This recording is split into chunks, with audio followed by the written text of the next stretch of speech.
আজকের পর্বের এবারের প্রতিযোগী হিসাবে মঞ্চে ডেকে নিচ্ছি হাফেজ মাহদি হাসান তামিমকে।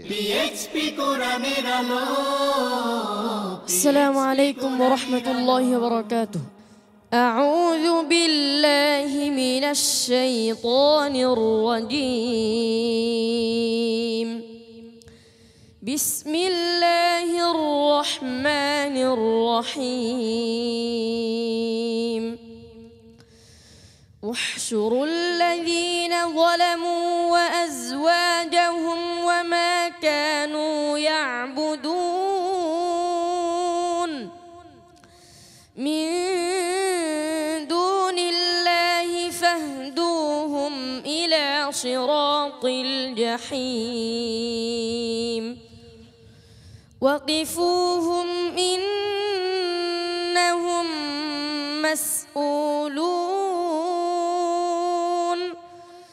ما لكم لا تناصرون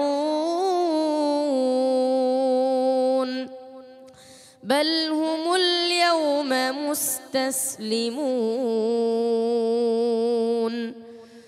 وأقبل بعضهم على بعض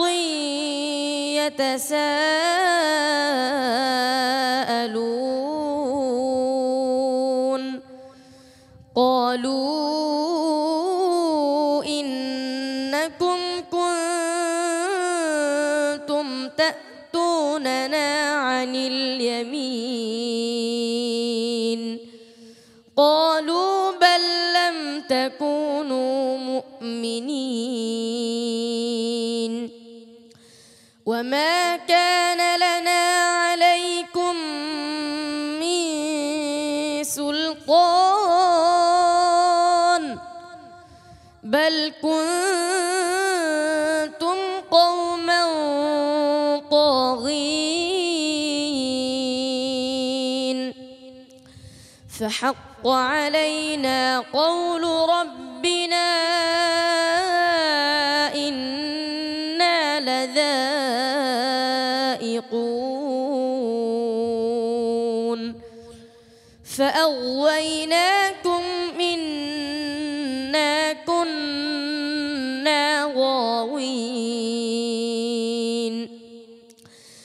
فإنهم يومئذ في العذاب مشتركون إنا كذلك نفعل بالمجرمين إنهم كانوا إذا قيل لهم لا إله إلا الله يستكبرون ويقولون أئنا لتاركو آلهتنا لشاعر مجنون بل جاء بالحق وصدق المرسلين إنكم لذائق العذاب الأليم وما تجزون إلا ما كنتم تعملون إلا عباد الله المخلصين أولئك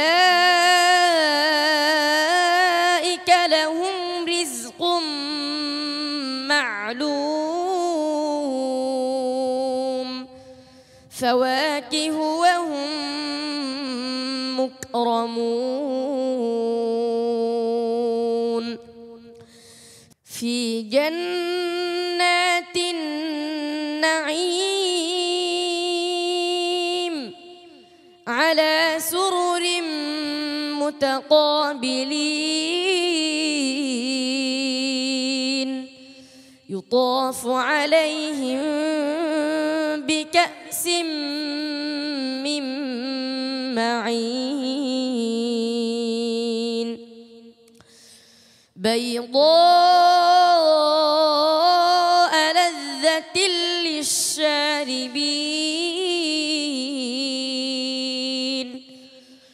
لا فيها غول ولا هم عنها ينزفون